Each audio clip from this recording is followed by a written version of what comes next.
A ver, imagínense esto. Un viaje desde el espacio exterior acercándonos cada vez más hasta aterrizar en una metrópoli súper vibrante, Bogotá, Colombia. A nivel de calle, si prestamos atención, existe un conflicto bastante silencioso, pero constante. La infraestructura humana frente a los ecosistemas naturales. Bienvenidos a esta clase magistral. Hoy vamos a desglosar una investigación académica interesantísima titulada «El área verde o el humedal afectan el precio de la vivienda en un sector de Bogotá». Nuestro objetivo aquí es entender a fondo cómo los mercados inmobiliarios y, bueno, el capital financiero en general, interactúan con la ecología urbana. Y todo esto nos lleva a la pregunta fundamental que guía todo nuestro análisis de hoy. ¿Cuánto vale realmente la naturaleza urbana? Piénsenlo, en medio de una jungla de concreto, donde literalmente cada metro cuadrado se disputa a muerte para construir nuevos edificios para una población que no para de crecer, ¿qué valor económico le asigna la sociedad a un humedal salvaje comparado con, digamos, un parque súper bonito, con el césped bien cortado y canchas de fútbol? Uno podría pensar que hoy en día, con tanta conciencia climática, los ecosistemas naturales puros tendrían un valor incalculable. Pero, ¿qué nos dicen los fríos y duros datos del mercado de finca raíz? ¿La gente realmente paga más por vivir cerca de la biodiversidad o, en el fondo, preferimos la comodidad del diseño humano? Bueno, para responder a esto, nos vamos a tener que sumergir en la econometría pura. Para no perdernos, esta será nuestra agenda académica. Primero, exploraremos la teoría económica sobre el valor de la naturaleza. Segundo, contrastaremos humedales contra parques urbanos. Tercero, desglosaremos la metodología del estudio. Cuarto, analizaremos los modelos y el análisis espacial. Quinto, revelaremos los resultados estadísticos exactos y cerraremos con las conclusiones y su impacto en la planificación urbana. Comencemos. Sección 1. El valor de la naturaleza desde la perspectiva de la teoría económica. Para entender esto, tenemos que hablar de un marco teórico llamado precios hedónicos. Esta teoría tiene sus raíces por allá en los trabajos de Lancaster en 1966 y luego fue formalizada por Rosen en 1974. La premisa es simplemente brillante. Fíjense, una casa no es un producto único. O sea, en el mercado uno no va y compra una casa y ya. Uno adquiere un paquete, un conjunto de características individuales y atómicas. El precio total de una vivienda es, en realidad, la suma del precio implícito de cada uno de sus atributos. Imaginen una casa desarmándose en bloques básicos, como si fueran piezas de Lego. Un bloque es el número de habitaciones, otro bloque es la antigüedad de la construcción, otro es qué tan cerca está de un buen colegio. Y aquí está el punto clave. Otro bloque es la cercanía a un área verde. Este método nos permite, mediante regresiones estadísticas bastante complejas, separar y aislar el valor financiero exacto que un comprador está dispuesto a sacar de su bolsillo por ese aire fresco, o esa vista, o esa zona para trotar. Es como ponerle una etiqueta de precio a algo que normalmente sería imposible vender en el estante de un supermercado. Pasamos a la sección 2. Humedales contra parques. El enfrentamiento de dos tipos de naturaleza. La investigación que estamos analizando separa de forma muy estricta dos conceptos de naturaleza. Por un lado, tenemos las ABDA. Estas son las áreas verdes con diseño antrópico. Básicamente son los parques, las plazas, las zonas de ronda de río que han sido diseñadas por el ser humano. Ya saben, las que tienen el césped cortado al ras, caminitos pavimentados, árboles plantados donde se ven bonitos. Su función principal es proveer lo que llamamos servicios ecosistémicos culturales. Recreación activa, juegos para los niños, senderos para la bici, todo muy enfocado en nosotros. Por otro lado, tenemos los humedales. Estos son espacios naturales protegidos, salvajes. Su función no es entretenernos, sino que es puramente ecológica. Regulan inundaciones, actúan como esponjas hidráulicas gigantes y sirven como santuarios vitales para la biodiversidad, como refugios para aves migratorias. Claro, ambos son infraestructura verde, pero ofrecen beneficios radicalmente distintos a la ciudad. Entonces, la gran pregunta que plantea el artículo es, ¿el mercado inmobiliario valora ambas cosas por igual? Vamos a verlo. Sección 3. La metodología del estudio, aterrizando estos conceptos directamente en los datos de Bogotá. Nuestro laboratorio urbano para este análisis es el Humedal Córdoba. Está ubicado al noroccidente de Bogotá, totalmente inmerso en una densa matriz urbana y delimitado por 3 arterias enormes: la Avenida Boyacá, la Avenida Suba y la Autopista Norte. Este ecosistema tiene 42 hectáreas y, ojo, una historia súper profunda. Desde 1985, los vecinos se organizaron con uñas y dientes para defenderlo de las constructoras, logrando que hoy sea un área de conservación alucinante con 118 especies de aves. Aunque claro, sigue enfrentando retos fuertes de contaminación y especies invasoras. Lo que hicieron los investigadores fue trazar un perímetro súper estricto de 1.200 metros alrededor de los bordes de este humedal. Dentro de este polígono, entre los meses de abril y junio de 2019, recolectaron datos de 272 inmuebles que estaban en oferta en el mercado de finca raíz. Después de limpiar los datos incompletos o atípicos, se quedaron con una muestra final muy robusta de 264 propiedades. Y para cada una de estas 264 propiedades, no se anduvieron con rodeos, recolectaron información súper precisa. Para construir el modelo hedónico del que hablamos antes, definieron 4 categorías de variables. Anoten esto. Primero, los atributos estructurales. Esto es el área exacta en metros cuadrados, número de habitaciones, de baños, cantidad de garajes y los años de antigüedad de la construcción. Segundo, los atributos de localización. Midieron la distancia euclidiana, es decir, en línea recta, a las grandes avenidas, y la distancia al CAI, el Comando de Atención Inmediata de la Policía, que en Colombia es un indicador clave de la seguridad percibida en un vecindario. Tercero, el atributo socioeconómico, clasificado mediante el sistema de estratos. Y cuarto, la estrella del show, los atributos ecosistémicos. Aquí midieron la distancia exacta al humedal, la distancia al ABDA o parque artificial más cercano, cuántas áreas verdes hay en un radio de 500 metros y la superficie total en hectáreas de esas áreas verdes. Todo esto va directo a la licuadora matemática.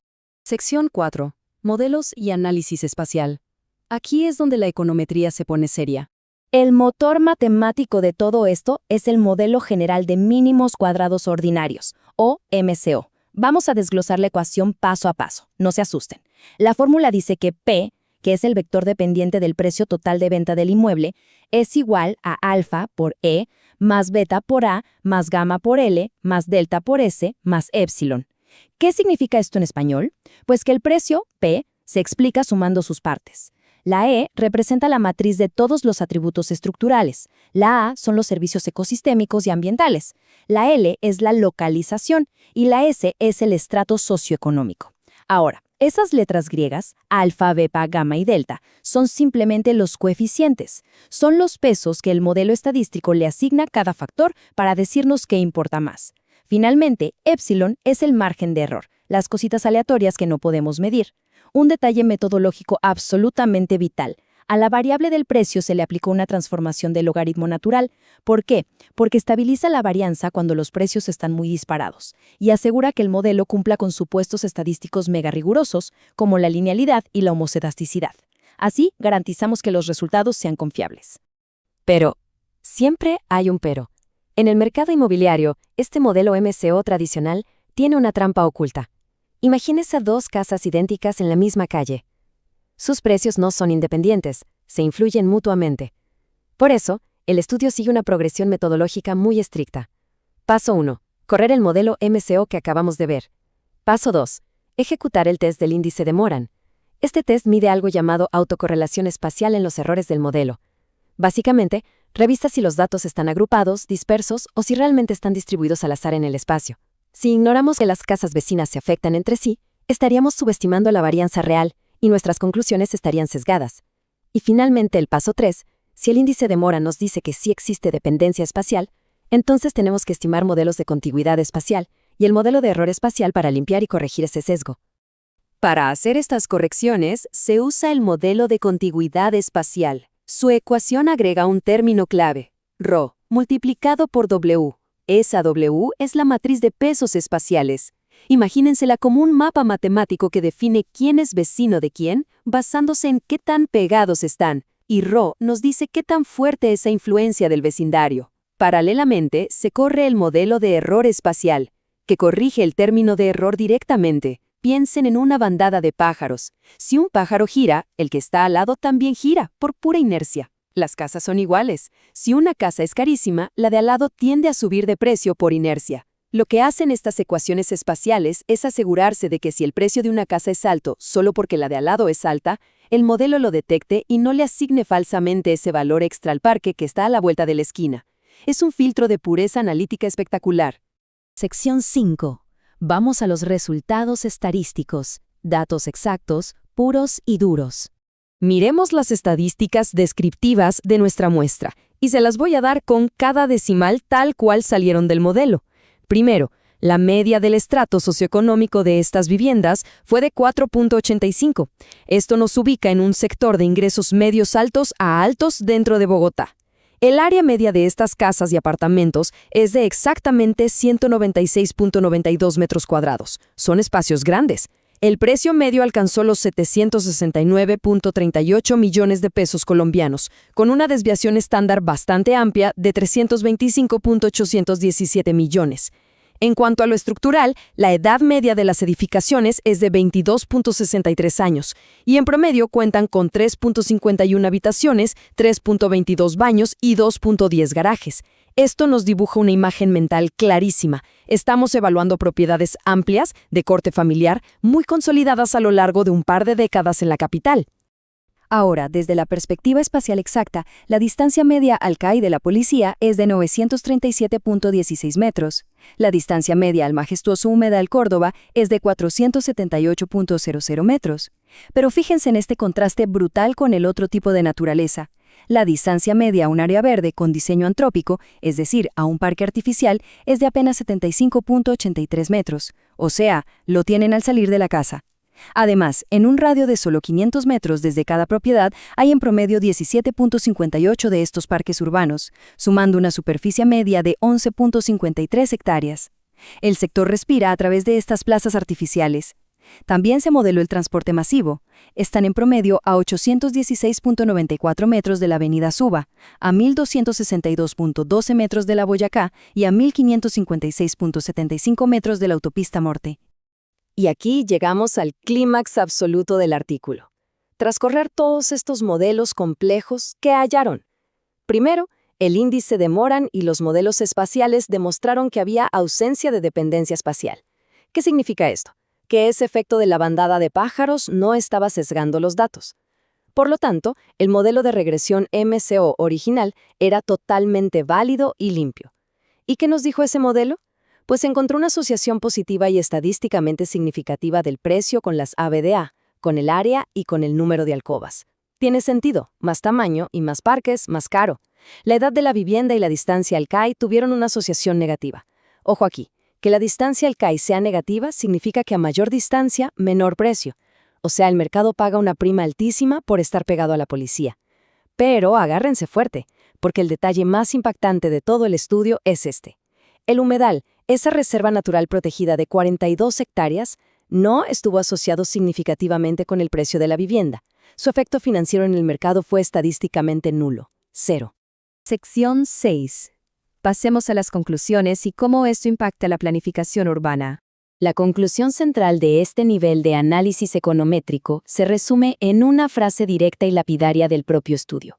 El área verde con diseño antrópico, y no el humedal, estuvo significativamente asociada con los precios de la vivienda. Esto es una radiografía directa de la psicología humana y de cómo funciona la economía de bienes raíces. A pesar de los inmensos servicios de soporte y regulación que nos da el Humedal Córdoba, que literalmente evita que la ciudad se inunde y mantiene viva especies endémicas, el mercado en este estrato socioeconómico valora pura y exclusivamente los servicios culturales. Quienes compran están dispuestos a endeudarse y pagar mucho más solo por tener a una cuadra un espacio pavimentado para pasear al perro, llevar a los niños a los columpios o salir a trotar. La biodiversidad en su estado natural, intocable, no les suma ni un peso al valor de la propiedad. De hecho, a veces se percibe como una molestia, ya sea por insectos o percepción de inseguridad, anulando por completo cualquier ganancia en el precio hedónico. Esto subraya la enorme, gigantesca utilidad práctica que tiene este tipo de investigación para las autoridades. Estos valores exactos que vimos son los datos duros que necesitan las alcaldías para alimentar sus análisis de costo-beneficio. Piénsenlo desde la perspectiva de un promotor inmobiliario o de la Secretaría de Planeación. Saber con certeza matemática que construir parques artificiales y plazas incrementa el valor de las viviendas a su alrededor y por lo tanto dispara los impuestos prediales que la ciudad va a recaudar, crea un incentivo financiero masivo para seguir invirtiendo en infraestructura verde de diseño humano en los estratos altos. El verdadero reto metodológico para los investigadores de cara al futuro será replicar este mismo análisis exhaustivo en vecindarios de menores ingresos, para ver si estas preferencias por lo artificial sobre lo natural se mantienen constantes en toda la ciudad. Para cerrar esta clase magistral, les dejo una reflexión crítica basada puramente en la evidencia que acabamos de desglosar. Si el modelo de precios hedónicos nos demuestra sin lugar a dudas que la mano invisible del mercado inmobiliario recompensa con millones la construcción de parques artificiales, pero le otorga un valor financiero literal de cero a la conservación de ecosistemas naturales, entonces, ¿cómo demonios vamos a garantizar la supervivencia de los humedales y reservas ecológicas en las metrópolis del mañana? ¿Acaso la protección de la naturaleza quedará únicamente a merced de la buena voluntad política y la regulación estricta del Estado, viendo que el libre mercado simplemente no le encuentra rentabilidad directa a un ecosistema salvaje? Es un enigma crucial si queremos hablar de desarrollo urbano sostenible. Hemos visto hoy cómo la teoría económica y la econometría espacial decodifican el valor real, en billetes, de la naturaleza urbana. Espero que esta explicación les haya volado la cabeza tanto como a mí. Hasta la próxima.